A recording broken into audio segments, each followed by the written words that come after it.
मध्ये काही प्रभावी काम होऊ शकेल। रायगडच्या पालकमंत्री पदाचा तिढा अद्यापही सुटलेला नाहीये, तरी देखील पालकमंत्री पद मिळण्याच्या संदर्भात मंत्री भरत गोगावले अजूनही प्रचंड आशावादी आहेत। जसा झेंडावंदनाचा मान मिळाला तसा पालकमंत्री पदाचा देखील मिळेल आणि कार्यकर्त्यांची इच्छा पूर्ण होईल असंही गोगावलेंनी स्पष्ट केलंय। सब्र का फल मीठा होता है असा डायलॉग देखील त्यांनी मारलाय। आता झेंडावंदनचा मान मिळालाय, थोडं पालकमंत्र्याचा पण मिळू शकतो। आम्ही सबुरे का फल मीठा घेने वाले आदमी आहे, त्याच्यामुळे तुम्हाला माहिती आहे की आम्ही घाई करत नाही आहे आणि घाई न करण्यामुळेच आम्ही हळूहळू पुढे जातोय। त्यामुळे जे काय आमची सगळ्यांची कार्यकर्त्यांची रायगडवासियांची इच्छा होती की एक ना एक दिवस भरत शेठला हा रायगड जिल्ह्याच्या झेंडावंदनाचा मान मिळावा, तो या वेळेला आदरणीय मुख्यमंत्री देवेंद्रजी फडणवीस आणि आदरणीय उपमुख्यमंत्री एकनाथ शिंदे साहेब यांनी तो करून दिलेला। मीरा भाईंदर महानगरपालिकेच्या निवडणुकीमध्ये भाजपनं स्पष्ट बहुमत मिळवलं। असं असताना मात्र विरोधी पक्ष म्हणून काँग्रेस आणि शिवसेनेच्या नगरसेवकांनी एकत्र येऊन शहर विकास आघाडीची स्थापना केली आहे, तशी माहिती परिवहन मंत्री प्रताप सरनाईकांनी दिली।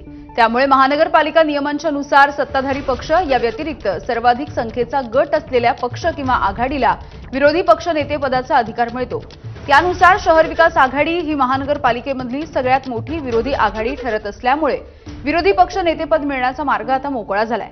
दरम्यान महानगरपालिकेमध्ये एकूण 95 निवडून आलेले नगरसेवक आहेत। कायद्यानुसार 5 स्वीकृत नगरसेवक हे नियुक्त केले जाणार आहेत।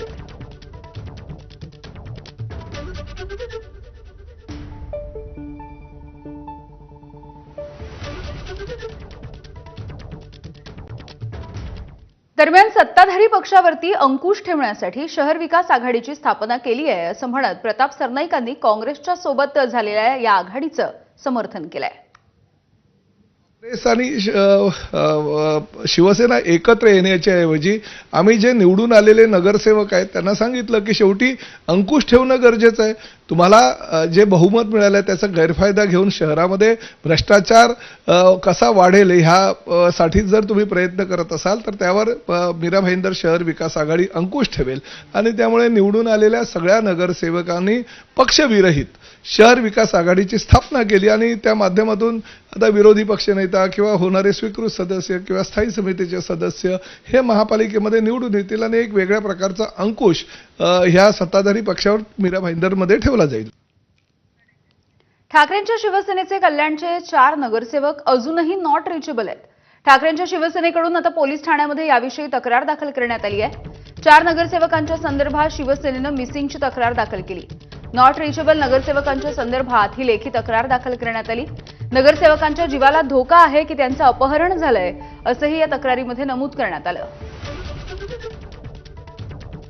पोलीस स्टेशनला आम्ही त्यांची मिसिंगच्या संदर्भात तक्रार दाखल व्हावी म्हणून अर्ज केलेला आहे आणि त्याची दखल पोलीस घेतील। त्यांचे सीसीटीव्ही कॅमेरे व जे काही तांत्रिक बाबी आहेत ते तपासून त्यांच्या जीवाला धोका आहे का, अपहरण झालंय का, त्यांचं काय झालंय ते आजपर्यंत जनतेला पण कळालं नाही व आम्हाला पण कळालं नाही। मिसिंगचा गुन्हा, बेपत्ता, लापता त्यांच्यात आम्ही पोस्टर लावणार ना, यांना कोणी पाहिलंय का?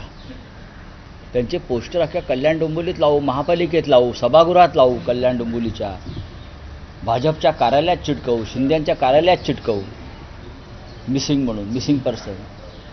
आणि मग मिसिंग पर्सन ब्युरो नावाचा जो एक क्राईमचा रेकॉर्ड आहे त्यात त्या चौघांची नावं येतील। बघूयात पुढची बातमी। सोलापुरातल्या बार्शीमध्ये जिल्हा परिषदेच्या निवडणुकीसाठी दोन्ही शिवसेना एकत्र आल्यात। बार्शीमध्ये जिल्हा परिषदेच्या निवडणुकीमध्ये दोन्ही शिवसेनांच्या सोबत आता दोन्ही राष्ट्रवादी देखील एकत्र येऊन महाआघाडी स्थापन झाली आहे। विशेष म्हणजे भाजपच्या विरोधात दोन्ही शिवसेना, दोन्ही राष्ट्रवादी मिळून ही आघाडी स्थापन झाली। ठाकरे गटाचे आमदार दिलीप सोपल यांनी याबद्दल सोशल मीडियावरती पोस्ट करत मेळाव्याला येण्याचं आवाहन केलंय। या महाआघाडीमुळे सोलापूरच्या राजकीय वर्तुळामध्ये सध्या चर्चेला उधाण आलेलं आहे।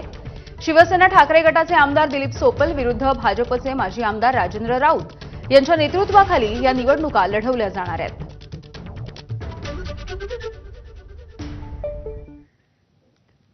सोलापूरमधल्या बार्शी जिल्हा परिषदेच्या निवडणुकीमध्ये दोन्ही राष्ट्रवादी, दोन्ही शिवसेना या भाजपला हरवण्यासाठी एकत्र आलेले आहेत। कितीही आघाड्या स्थापन झाल्या तरी देखील भाजपला हरवता येणार नसल्याचं पालकमंत्री जयकुमार गोरे यांनी म्हटलंय। अनैसर्गिक युतीला जनता स्वीकारणार नसल्याचा दावा देखील जयकुमार गोरे यांनी केलाय. भारतीय जनता पक्ष हा जिल्ह्यातला आणि राज्यातला सगळ्यात मजबूत पक्ष आहे आणि अनेक लोक अनेक पक्ष ज्या त्या ठिकाणी अस्तित्वासाठी धडपड करतायत. तेव्हा आपले अस्तित्व टिकवण्यासाठी महायुती होते, युती आघाडी होते, या सगळ्या गोष्टी चालू राहतात. याच्यावरनं एक लक्षात येतं की भारतीय जनता पक्ष हा मजबूत पक्ष आहे आणि त्याचा पराभव करण्यासाठी सगळ्या पक्षांना एकत्रित यायला लागतं. हे आमच्या पक्षाचं मोठेपण आहे. त्यामुळे पुढं काय चालतंय माझं म्हणणं आहे की महायुतीतल्या लोकांनी काही आचारसंहिता ठेवल्या पाहिजेत. काय युती झाली आणि राऊतांना काय अधिकृत वाटतं ते त्यांनाच विचारा, मी काय सांगणार आहे.